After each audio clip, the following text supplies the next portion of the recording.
Hey everybody, it's Josh with the Lead Ministry Podcast. Now, hey, listen, before we jump into the podcast, I want to let you know of some exciting news. I have a brand new course that I'm getting ready to release entitled Lead Conflict. That's right, Lead Conflict. Listen, if you have been in ministry for any length of time, you understand that conflict is a part of our role.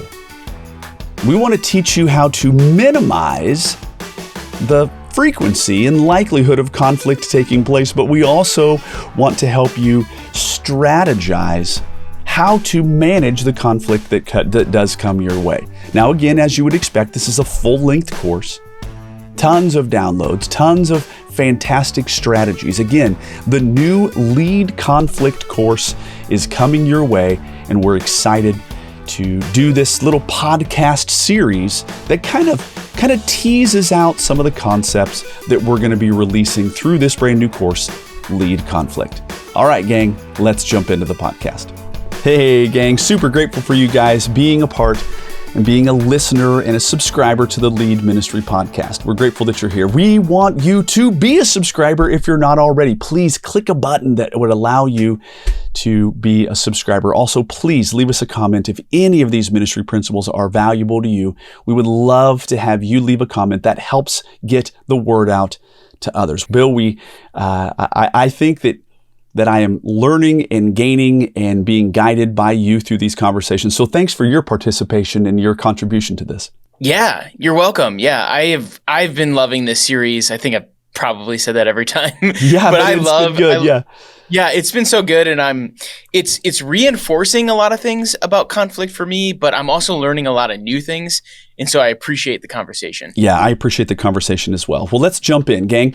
Here's the thing on the Lead Ministry Podcast. As you know, we try to have this idea around managing conflict. This is this little series we're doing, but part of this series, and with every podcast that we have, we want to define it.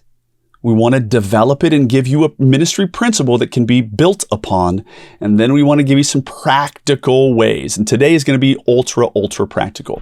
Well, here it is. What is the definition of conflict? It's very simple. A conflict is a serious disagreement or argument, typically protracted. It takes some time. It's usually elongated and it's hard.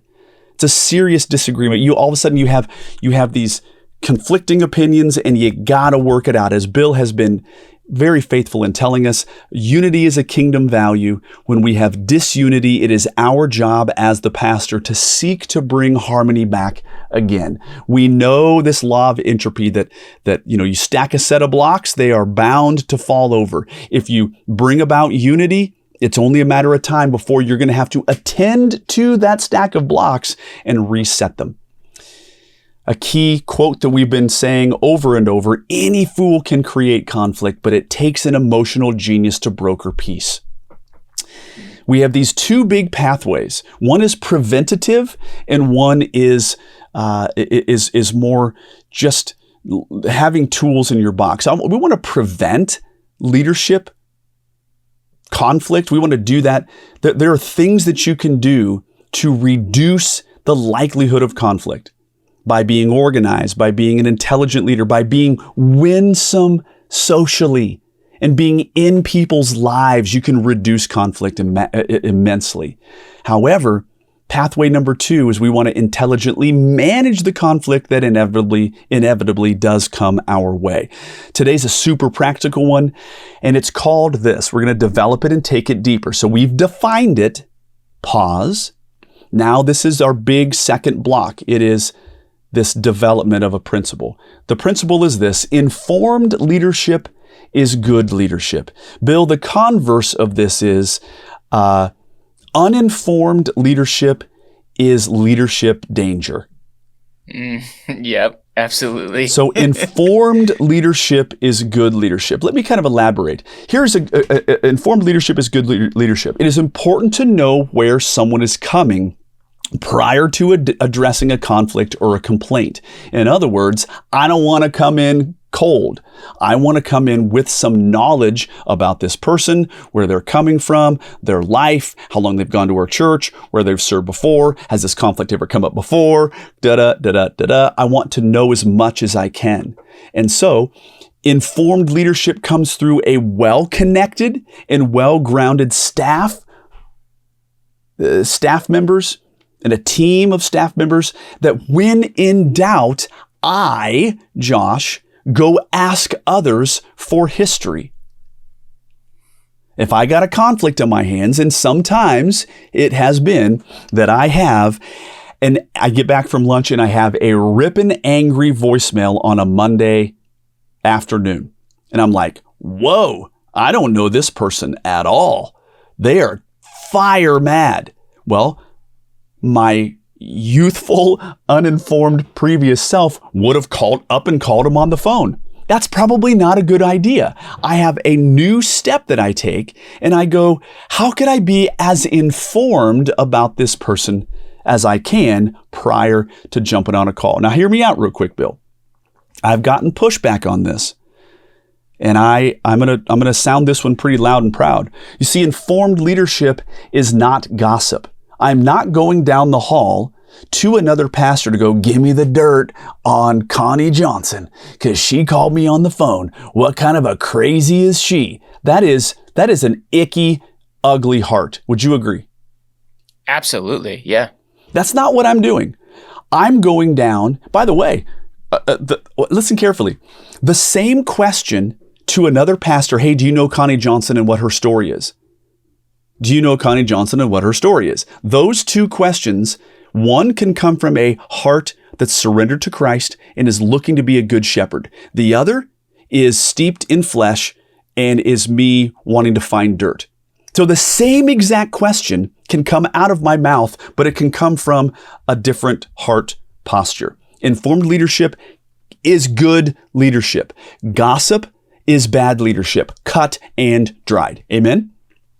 Amen. Yeah. And I was like, what's interesting about this is I've been doing this in ministry without putting any terminology around it. Like I didn't know this was called a thing until you kind of like called it out. But I think it's brilliant because if you're not in ministry or you're new to ministry, or maybe you're struggling in this area, it needs some framework for it. And so I appreciate that we're talking about it. But we do something at our church amongst our pastors called shepherding updates.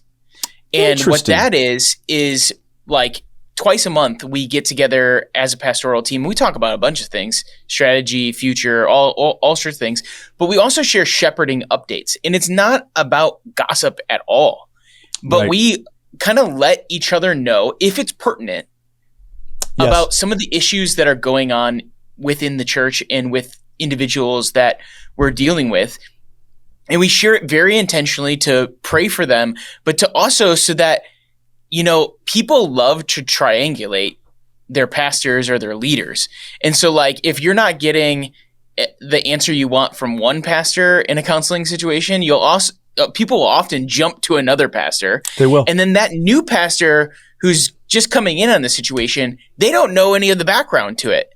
And so we often keep each other up to speed in a Christ-honoring way so that we're informed leaders when we're approaching situations, so that we're on the same page when we're approaching these different situations. And also there are often some nuanced things that all of a sudden, if I am unaware that this is the 7th time that this person has had a miscarriage, I could massively and unintentionally hurt somebody and cause a blunder because I'm an uninformed leader. Guess what? The best shepherds know the sheep. Yes, and if you I don't have the capacity to know everything about everybody. And so I'm depending on my brothers and sisters on staff to inform me in a discreet way as much as I can so that I can help move that person to the greatest point of health. If I don't know what I don't know, I'm in big trouble. You see, I can't know to be tender about a topic if I don't know the full story. Mm-hmm. This is so true. Yeah, and putting this in place, if you can, in a strategic way, as a leader is going to help you be an informed leader. I mean, we just had a situation like this where, without getting into super specifics. Yes. We had a guy in our congregation help somebody out, and they had to stop for really good reasons, helping this person out. And we knew that there was going to be blowback from this person stopping. And so he informed me and said, hey, this is the real situation. Okay. But I'm afraid that you're going to get told a different scenario. And so I want to let you know ahead of time. And I immediately shared that with the other pastors because we're going to talk to these people. Yes. And we need to know what the real background story is. Okay, so I would call this the issue isn't the issue. So if all of a sudden I know there's been an issue that's brewing and this person is no longer going to get this thing, it's going to go different than they want and they're going to be ticked off about that, that helps me to know if they come to me and they are inflamed about something, it's probably because they're still ticked about this. Yes. And it actually already played out before I could tell everyone. And so we had one pastor saying, hey, like, good job helping this person out. We understand why you had to stop, all of these things. And then we had another pastor being like, well, what's this guy's problem? Why did he just do that? Why did he just stop helping? And it's like, you don't want to be in that position. You have two different pastors believing two different things, and the truth is in the middle. Bill, I appreciate everything that you're saying about your actionable experience, okay, at your church. Because we as the body of Christ need to make sure that the right hand knows what the left hand has already done in the past. Mm-hmm. And if we're not careful, the right hand is not going to know what the left hand has even been up to at all. And we're going to make a far bigger blunder than we needed to make. So informed leadership, brother, it's good leadership. So this actually reminds me of literal shepherding. Like if you have two shepherds who are managing a flock and they do a shift change, right? Yes. The first shepherd might look out over the flock and notice, hey, that sheep over there, it has a problem walking. There's something wrong with it. When they change shifts and that he's telling them, this is how you're going to look over the flock this next time frame. In order to be a good shepherd, that first shepherd has to communicate, hey, that sheep over there is having an issue. 100%. That's what we're talking about. And it's not looking down and saying, that stinky, gross, terrible. Dude, stop. No, this is not gossip. This is informed leadership, and it comes down to having a good heart. Well, we define that conflict exists. We want to give you a ministry principle to mitigate conflict. And by the way, you could walk into a firestorm unnecessarily. Mm-hmm. So we're wanting to help you to have some principles and some guideposts that would help you to not step into a hornet's nest and get stung 50 times. Gotta say, I don't want anything to do with that. So now we're going to land this plane and we're going to talk about some very practical ways about how you can become an informed leader. This is our third big bucket, and here's what it is. The goal is to not go flat-footed. Mm-hmm.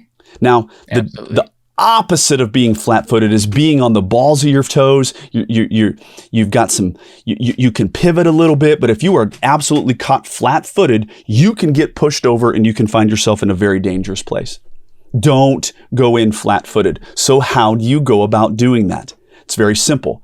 Here's a real scenario. I mentioned this earlier, I have a voicemail from an angry person I don't know. What doth I do moving forward? What should I do? Well, previous Josh would have called this person out of nowhere. I could have got blasted. So instead, what I do, number one, I do a database search. Mm-hmm. And my church's database wasn't that hot, okay? Because it's garbage in, it's garbage out. People really didn't do that great of a job putting in quality information. But one thing that I can look at is how long have they gone to our church? That's a great starting point. This is their third week of recorded attendance. Okay, so they're new here. That is a data point. Oh, they've been here for 13 years. That's a data point. Mm-hmm. Now, some churches They really have leveraged. I'm telling you, a database can be such a critical additional staff member. Stick with me. I'm telling you what, man, a high-end database that has been curated and people are really putting in good information. That can almost be like a helpful staff member.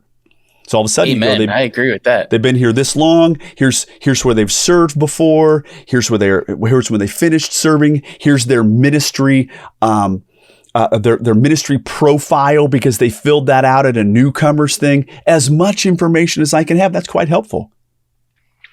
Now, my church, bad database. So really, all I got from the database, how long have they been here? That is not insignificant information. Yep. If they've been here 3 weeks versus 13 years, totally different conversation. But then the next one, Bill, is not just a database search, but I actually go walk myself down to some different doors of different ministry leaders. And I go, hey, just real quick, do you happen to know this person? Nope, never heard of them before in my life. I said, okay, database says they've been here for 13 years. Nope, I don't know them. Next person, they go, okay. Come on in, shut the door, take a seat. And I'm like, okay. And they say, well, here's the deal. Their husband has been egregiously abusing them. They said, at our church, we would say this is a ministry level discussion. This means it is of the highest level of confidentiality. Mm-hmm. This person's husband has been egregiously physically abusing them for the last number of years, and it has just come out. I got goosebumps. This is not a false story. And all of a sudden, that informs everything. Right. Absolutely. Or this person is on their 7th miscarriage, and they have spent in upwards of $150,000 trying to get pregnant. Ministry level discussion. What that means is code word. This is not public information, and don't you dare say to them that you know this. Right. Absolutely. The list goes on. Or they might say, okay, go ahead and shut the door. This person has been a repeated thorn in our side for years. And they typically have these little manic episodes, and it's been this way for a number of years. What's the latest episode that you're dealing with? I'm like, well, I don't know. I got a really angry voicemail. Okay, well, here's what I want to say. Just go in calmly. Thank you. Mm-hmm. So I ask other staff members. Another one. By the way, any thoughts on this one, Bill? No, this is perfect. This is describing kind of what we do with our shepherding updates. Yep. And we'll do it on an individual level as well. We'll reach out to someone and say, hey, have you ever worked with or done ministry with, or do you know anything about, so-and-so. This person? Yes, exactly. And so this is not gaining dirt whatsoever. This is informed shepherding. The last one, again, I already said this, the goal is to not be flat-footed. That's it. So do the database search, go around and talk to your ministry leaders, and don't be caught flat-footed. I have another one. Please. Okay. So another one could be to go out and search on Facebook or social media these people's profile. I mean, it's public information. They put it out there. That's right. But I cannot tell you the number of times where I've already weighed opinions that needed to be weighed because of what I've seen on social media, right? So if somebody has a really strong opinion and they're coming at you hot, and you go out to their social media page and there's all sorts of debauchery and things going on, you kind of go, right. maybe this person, their opinion on this doesn't matter, but this is an opportunity for me to shepherd them or witness to them.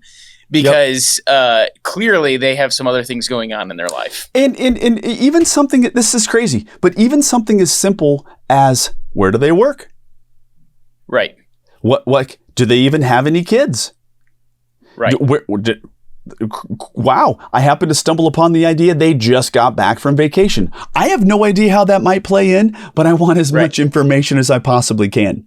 Yeah. Not only that, but oftentimes, if your database is not really robust, just even being able to see a picture of them. Guaranteed. Because like in a larger church context in which I'm at, Me too. There's times where like I know people, but I don't always know their names, or I might know their first name, but not their last name.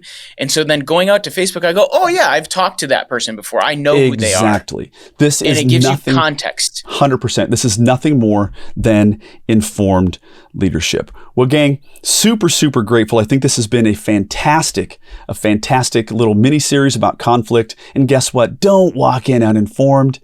Keep a clean heart, but understand that you can greatly mitigate a potential and really, really, really egregious conflict by simply doing a little bit of research prior to jumping into trying to solve a conflict. Well, gang, we're super grateful that you're here. This has been yet another episode of the Lead Ministry Podcast, and we will catch you guys on the next one.